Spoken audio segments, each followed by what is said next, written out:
Hello everyone and welcome back to another video. Today I'll guide you on how to play Fortnite on your Android device, even if it's not officially supported. Let's dive right in. If you encountered the device not supported message when trying to install Fortnite from the Epic Games Store, don't worry. We'll fix that. Firstly, open your browser and search for Fortnite APK fix. Visit the first website you find, appfix.net. Once there, locate the download links on the top right corner of the page. Tap on any of them to download the APK file. I'll choose the first link. After downloading, open your file manager and navigate to the download folder. Find the downloaded APK file and tap on it to install.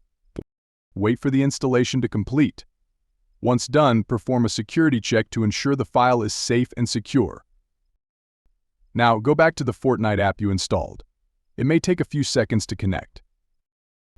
After connecting, the app will prompt you for a quick update. This update might take a bit of time, depending on your internet connection. Once the update is done, you're all set to play Fortnite on your Android device, even if it's not officially supported. That wraps up this video. If you found it helpful, please like, and don't hesitate to leave any questions or comments in the comments section below. Don't forget to subscribe for more content. Thank you for watching, and I'll see you in the next one.